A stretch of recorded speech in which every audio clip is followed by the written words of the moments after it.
Standing on the shoulders of giants. This is the story of PostNL, how we embraced serverless technology, what it has brought us, the challenges we faced, and how we overcame them. Before we start, I must warn you, this is not a technical talk. This is about big enterprises and modern software. It is about trade-offs, people, and culture. If you're looking for a technical deep dive, I think we've seen quite a few earlier today. And also, I must recommend my good friend Pubudu's talk about serverless resilience in track 2, right after mine. My name is LUC van DONKERSGOED. I'm an AWS serverless hero and principal engineer at PostNL. And PostNL is the Dutch National Postal Service. We deliver an average of 1.1 million parcels per day. We have 37 sorting centers, and we employ over 30,000 people. In other words, we have a very large logistics network, which is controlled by advanced processes and logistic algorithms. And the application landscape powering these processes consists of over 70 applications, which are built by over 30 in-house engineering teams.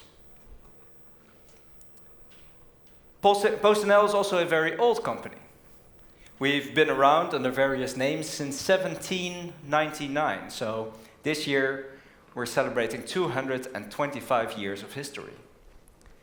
Now, you don't get to the ripe age of 225 without adapting to constant change.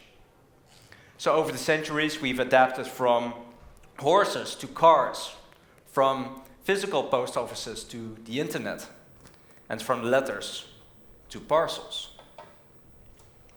In the past few decades, software has really become an inextricable part of PostNL's operations.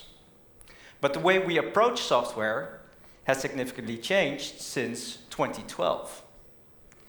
Before 2012, we mostly used commercial off-the-shelf and vendor-built solutions, which were hosted in our own private data centers.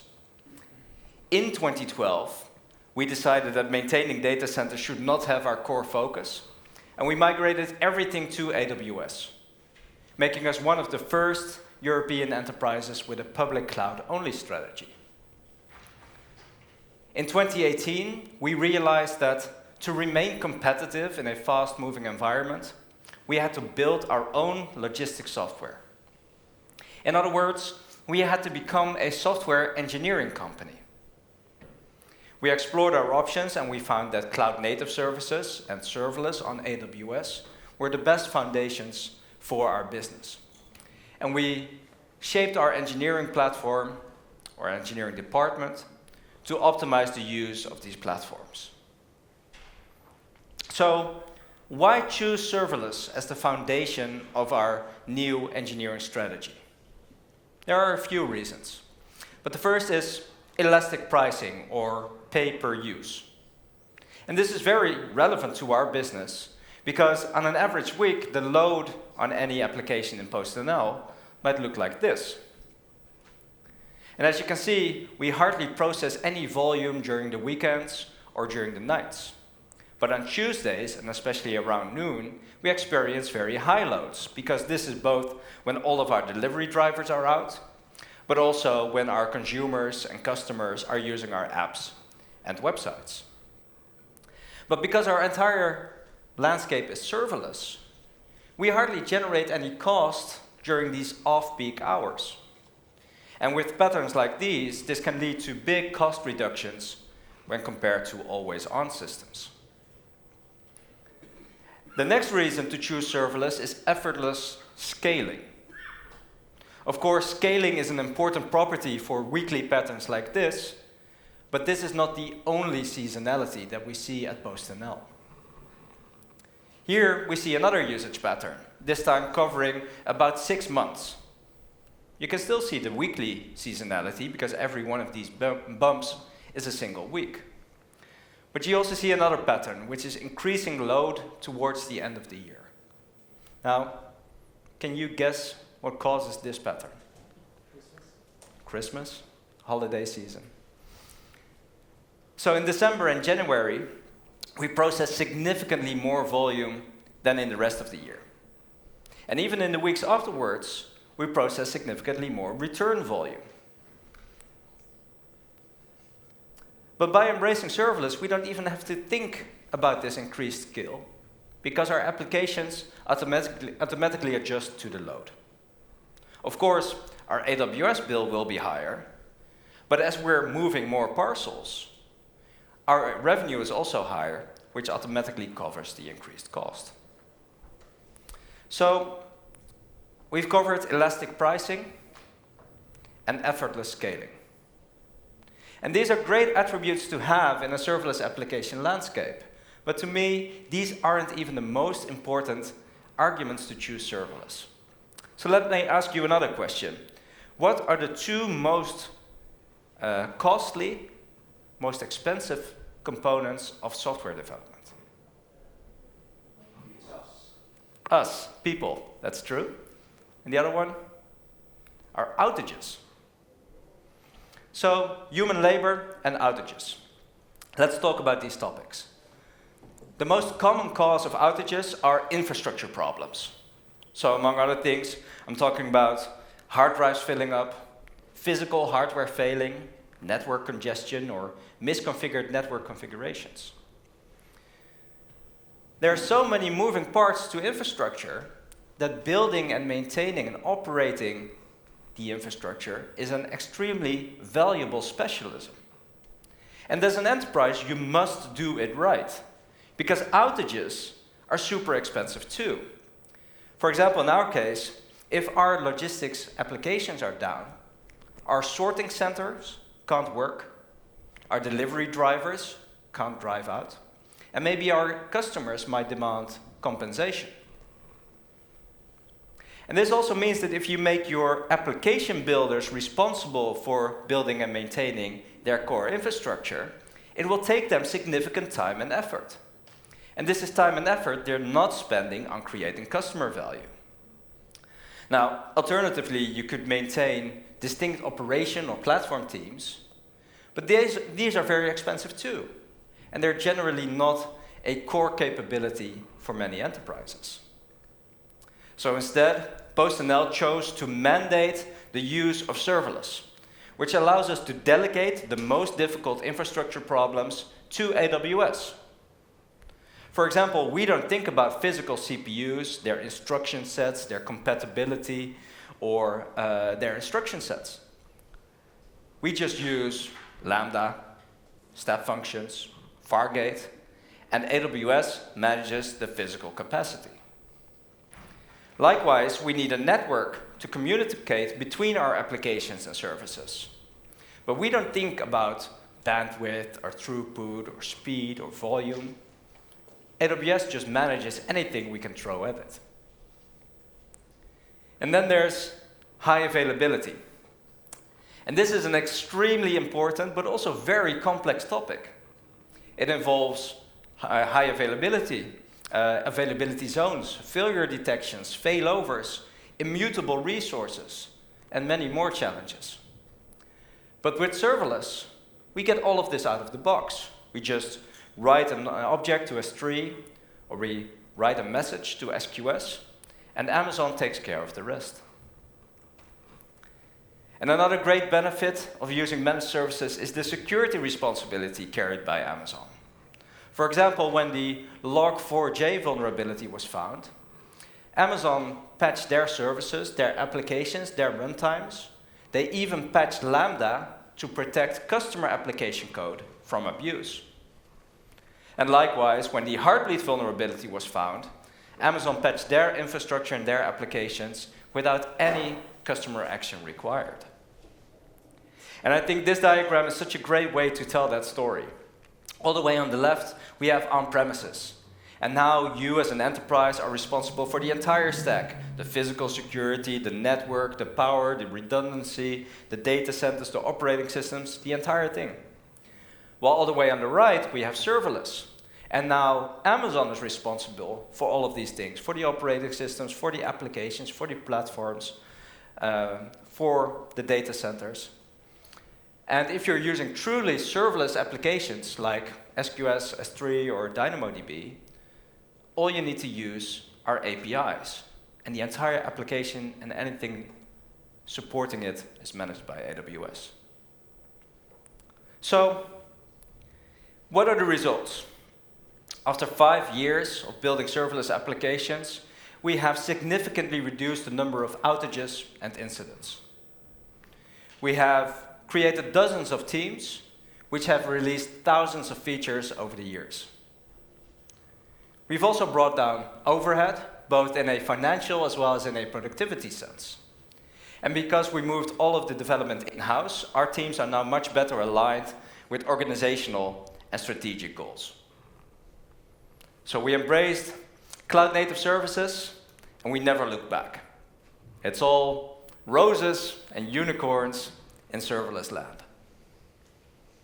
Or is it? Of course not, because nothing good comes without a cost. So let's talk about trade-offs. As any software architect will tell you, everything is a trade-off, and embracing serverless is no different. So let's take a look at 4 commonly heard arguments against serverless and cover their trade-offs in turn. First, serverless locks you in. This is probably the most commonly heard argument against serverless. And honestly, I'm not even going to argue. It's true. If you embrace serverless, leaving AWS is going to hurt. But what is the alternative?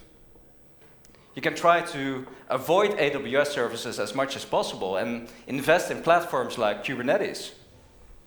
But have you seen the complexity required to run enterprise production workloads on Kubernetes? If you go that route, you take on the responsibility of building and maintaining that entire platform yourself. Well, with serverless, you're locked in. But as a trade-off, you get to delegate platform maintenance to AWS. The second argument is that serverless is expensive. People say that running enterprise production workloads on it will break the bank. And in this case, I might agree on the price per request, or the price per gigabyte stored, or the price per event. But again, this is a trade-off. For this price, you get all the benefits we mentioned before: security, scalability, maintenance, reliability. And you get hundreds of new features released every year at no additional cost. And remember the price of outages as well. By using a very stable and mature platform like serverless, you're reducing the number of incidents. And if you include these variables into your total cost of ownership analysis, you might find that the higher price per request is well worth it. Then the third argument: serverless is too complex. A simple application requires at least 4 services, and you need to know how they fail, how they scale, how they work together, what their limits are. But I would argue that this complexity is actually a good thing. Because in fact, your application running on EC2, Kubernetes, or in your private data center likely has exactly the same services. They're simply hidden or embedded in your application's code, which means, again, that you're responsible for building and maintaining it. Serverless brings complexity to the surface, where it can be documented, debated, replaced, analyzed, all while Amazon remains responsible for its operations. And then the final argument: serverless is too opinionated. And again, I'm not going to argue that serverless is opinionated. It is, and very highly so.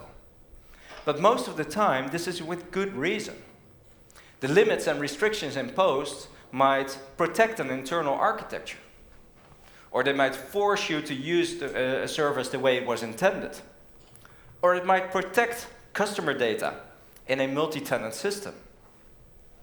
The way we see it is that it's better to work within the limits of an opinionated system than try to work against them. So let's explore this topic of opinionated services a little deeper. It's no secret that Amazon built services for scale. For example, Amazon S3 processes 100 million events per second. DynamoDB peaked at 126 million requests per second during Prime Day 2023. And Lambda processes more than 10 trillion invocations per month. Running infrastructure at this scale requires very strict architectural principles and operational excellence. So AWS has decades of experience building, designing, and maintaining the largest applications in the world. They have experienced firsthand what works and what hurts. And the services in the serverless ecosystem are the embodiment of that experience. So by embracing serverless and using them to their fullest extent, your applications automatically gain a base level of maturity that typically takes years to build. So in the end, PostNL's strategy comes down to this. Our operational systems need to be reliable at all times under any load. Distributed, decoupled, and elastically scaling serverless architectures help us achieve this goal. They greatly reduce the operational burden and the number of incidents. So in other words, they reduce runtime pain.